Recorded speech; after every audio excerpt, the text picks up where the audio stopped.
السلام علیکم۔ حضرت محمد صلی اللہ علیہ وآلہ وسلم کا بچپن، ایک تاریخی جھلک۔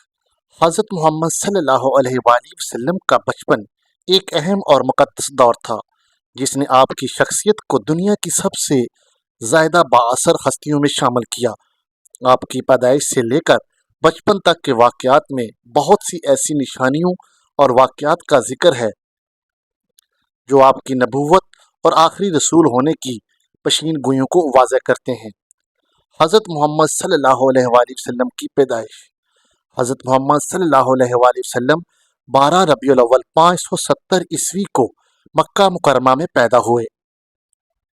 آپ کا تعلق قریش کے ایک معزز خاندان سے تھا۔ آپ کے والد حضرت عبداللہ آپ کی پیدائش سے پہلے ہی انتقال کر چکے تھے اور آپ کی والدہ حضرت آمنہ نے آپ کی پرورش کی۔ رضاعت اور حضرت حلیمہ سعدیہ۔ عرب کے رواج کے مطابق حضرت محمد صلی اللہ علیہ وآلہ وسلم کو ابتدائی دنوں میں ایک دودھ پلانے والی عورت کے سپرد کیا گیا تاکہ وہ کھلی فضا میں پرورش پائیں۔ حضرت حلیمہ سعدیہ کو یہ شرف حاصل ہوا کہ انہوں نے آپ کو دودھ پلایا اور آپ کی پرورش کی۔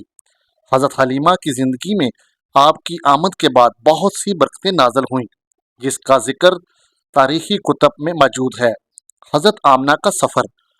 حضرت آمنہ جب حضرت محمد صلی اللہ علیہ وآلہ وسلم 6 سال کے تھے آپ کو لے کر مدینہ منورہ گئیں تاکہ آپ کو آپ کے ننھیال سے ملا سکیں۔ اس سفر کے دوران حضرت آمنہ کا انتقال ہوا اور آپ کی دیکھ بھال کی ذمہ داری آپ کے دادا حضرت عبد المطلب نے سنبھالی۔ دادا حضرت مطلب کی سرپرستی۔ حضرت عبد المطلب حضرت محمد صلی اللہ علیہ وآلہ وسلم کو بہت محبت دیتے تھے۔ وہ ہمیشہ آپ کا خاص خیال رکھتے اور آپ کو اپنے ساتھ اہم تقریبات میں لے جاتے۔ آپ کے دادا کی وفات کے بعد آپ کی دیکھ بھال آپ کے چچا حضرت ابو طالب نے کی۔ حضرت ابو طالب کا کردار۔ حضرت محمد صلی اللہ علیہ وآلہ وسلم کے چچا حضرت ابو طالب نے آپ کی دیکھ بھال اور پرورش میں بہت اہم کردار ادا کیا۔ حضرت ابو طالب نے آپ کو اپنے بچوں کی طرح پیار کیا اور ہمیشہ آپ کا ساتھ دیا۔ حضرت محمد صلی اللہ علیہ وآلہ وسلم کے تجارتی سفر اور زندگی کے دیگر اہم مراحل میں حضرت ابو طالب کا کردار ہمیشہ اہم رہا۔ بچپن کے اہم واقعات۔ حضرت محمد صلی اللہ علیہ وآلہ وسلم کے بچپن میں کئی واقعات ایسے پیش آئے جن سے آپ کے مستقبل کی نبوت کی نشاندہی ہوتی ہے۔ ایک مشہور واقعہ شق صدر ہے جس میں آپ کے سینے کو فرشتوں نے چاک کیا اور آپ کا دل پاک کیا۔ شق صدر کا واقعہ حضرت محمد صلی اللہ علیہ وآلہ وسلم کی زندگی کے اہم اور معجزاتی واقعات میں سے ایک ہے جو آپ صلی اللہ علیہ وآلہ وسلم کے بچپن میں پیش آیا۔ یہ واقعہ آپ کی نبوت کی پہلی نشانیوں میں شمار کیا جاتا ہے اور اس کا ذکر مختلف اسلامی تاریخی روایات اور احادیث میں ملتا ہے۔ شق صدر کا واقعہ۔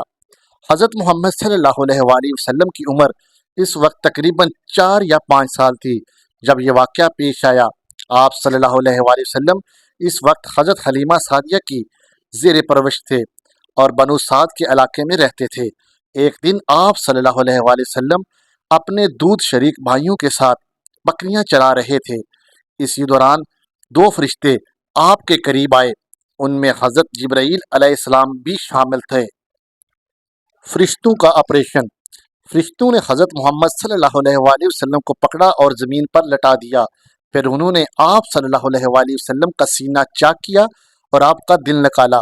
آپ کے دل سے ایک سیاہ چیز نکال کر پھینکی گئی جس کے بارے میں فرشتوں نے کہا کہ یہ شیطان کا حصہ ہے۔ پھر انہوں نے آپ کا دل زمزم کے پانی سے دھویا اور اسے دوبارہ آپ کے سینے میں رکھ دیا۔ اس کے بعد فرشتوں نے آپ کے سینے کو دوبارہ بند کر دیا۔ بچوں کا خوف اور حضرت حلیمہ کا رد عمل۔ یہ منظر دیکھ کر آپ کے دودھ شریک بھائی خوف زدہ ہو گئے اور فوراً حضرت حلیمہ سعدیہ کے پاس گئے۔ انہوں نے جا کر حضرت محمد صلی اللہ علیہ وآلہ وسلم کے ساتھ پیش آنے والے واقعے کی خبر دی۔ حضرت حلیمہ اور ان کے شوہر فوراً آپ صلی اللہ علیہ وآلہ وسلم کے پاس پہنچے اور آپ کو صحیح و سالم پایا، لیکن اس واقعے کے بعد حضرت حلیمہ کو کچھ خدشات لاحق ہو گئے اور انہوں نے حضرت محمد صلی اللہ علیہ وآلہ وسلم کو واپس ان کی والدہ حضرت آمنہ کے سپرد کر دیا۔ شک صدر کی حکمت۔ شک صدر کا واقعہ دراصل حضرت محمد صلی اللہ علیہ وآلہ وسلم کے دل کو پاک کرنے اور شیطانی اثرات سے دور کرنے کے لیے تھا۔ اس واقعے نے آپ صلی اللہ علیہ وآلہ وسلم کے اندرونی صفات کو مزید پاکیزہ اور کامل بنا دیا تاکہ آپ نبوت کے عظیم منصب کے لیے تیار ہو سکیں۔ اس واقعے کی ایک اور حکمت یہ تھی کہ آپ کو روحانی اور جسمانی طور پر مزید مضبوط کیا جائے تاکہ آپ بعد میں آنے والے چیلنجوں اور آزمائشوں کا مقابلہ کر سکیں۔ شک صدر کا یہ واقعہ حضرت محمد صلی اللہ علیہ وآلہ وسلم کی نبوت کی تیاری اور آپ کی روحانی پاکیزگی کو ظاہر کرتا ہے۔ اس سے یہ ثابت ہوتا ہے کہ اللہ تعالیٰ نے اپنے نبی کو ہر طرح کی جسمانی اور روحانی پاکیزگی سے نوازا تاکہ آپ صلی اللہ علیہ وآلہ وسلم انسانیت کے لیے بہترین رہنما بن سکیں۔ پیارے دوستو، مزید اس طرح کی ویڈیوز دیکھنے کے لیے چینل کو سبسکرائب اور ویڈیو کو لائک کر لیں۔ جزاک اللہ۔